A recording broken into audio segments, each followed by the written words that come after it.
The world knows about iPod. They know about iPad. Well, there's one more I that the world needs to know about. Icreate.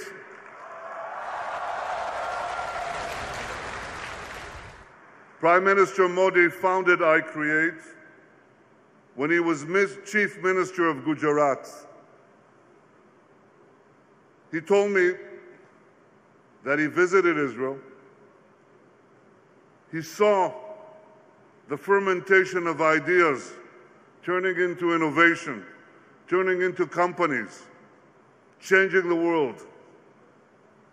And he understood at once the transformative power of technology and young people. Technology and young people. That's the future.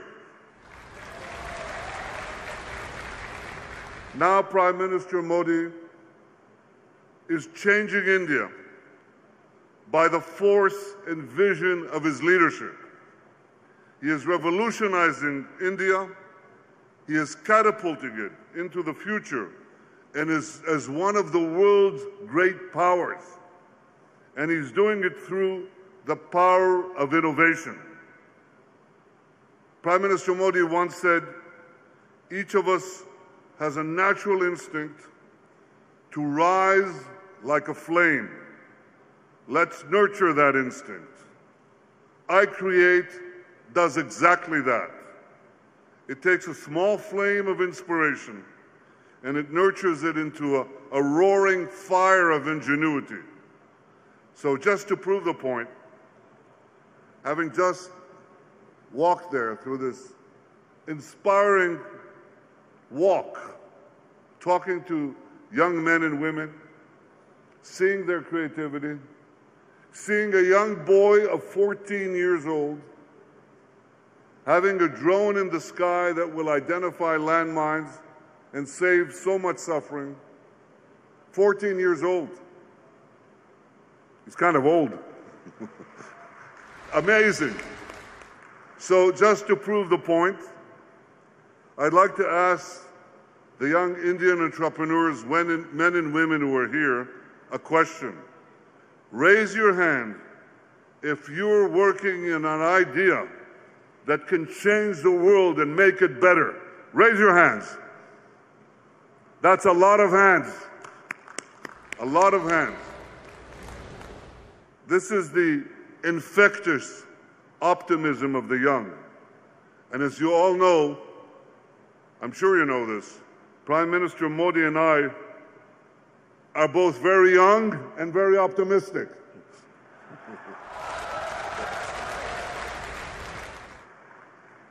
We're young in our thinking, and we're optimistic about the future.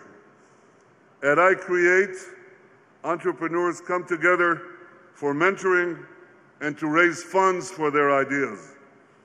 And I was happy to find that some of the Icreate staff are graduates of Israeli training programs.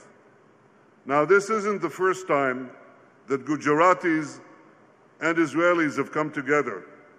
In 2001, following the terrible earthquake here, Israel sent field hospitals to help. More than a few Indian babies were born in those field hospitals. Who knows, maybe that young boy was one of them. And maybe some of the other babies are here with us today. But our ties go back even further. 100 years ago, some of the Indian soldiers who fell in the battle to liberate the city of Haifa were Gujaratis. We honor and cherish their memory. Thank you, Gujarat.